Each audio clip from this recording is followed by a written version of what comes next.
The reason why we need education more than any other person is because 90%, as I'm talking to you, 90% of the militancy in Bayelsa State is in southern Niger. In the Niger Delta, if you take away militancy in southern Niger, then the militancy issue, restiveness, and all of that will come to the barest minimum. And I tell you, more than 60% of those who are called militants that became involved were those who never went to school. How do we bring them to school? How do we bring them to the realities of today?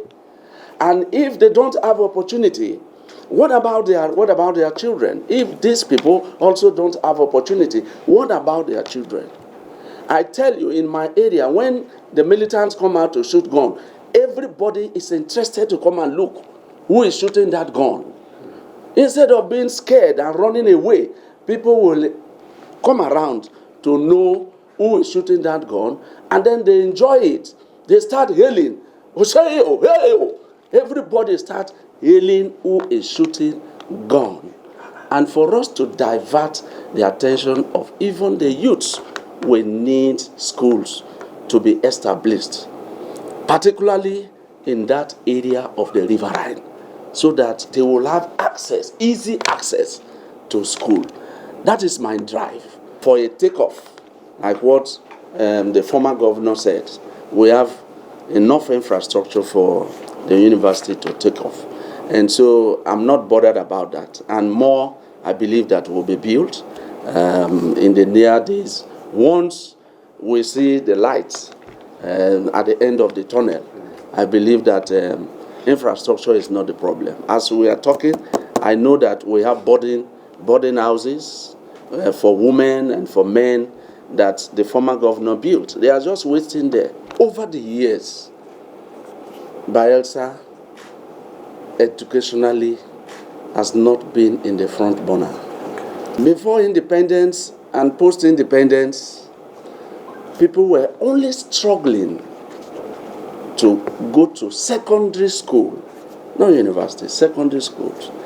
And it was very, very, very difficult for people from that area up to the ocean, because from my place, you still drive about 2 hours before you get to the end of my local government. 2 hours? Yes. From Yenagwa, you drive about 1 hour 40 minutes before you get to my place.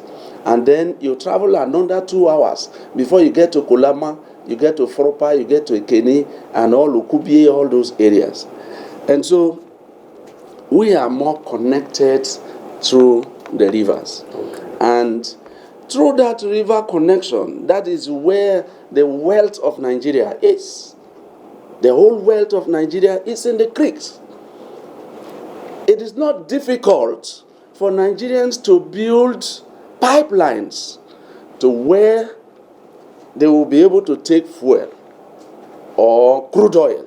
But it's very difficult for Nigeria to build roads and schools, encourage us to go to school. And let me tell you, our fathers, most of them, my father ended in standard 6. But come and see how eloquent, intelligent my father was. But he had no opportunity to go to the higher schools of learning. They need to establish more schools, particularly in the riverine, because all the schools you are discussing about are, more of them are still in the upland. But Southern Niger is connected to all the other 8 or 7 local governments, agreed, but all through the riverine. And so it is very difficult for us to pay, to come up and access, schools at the upland.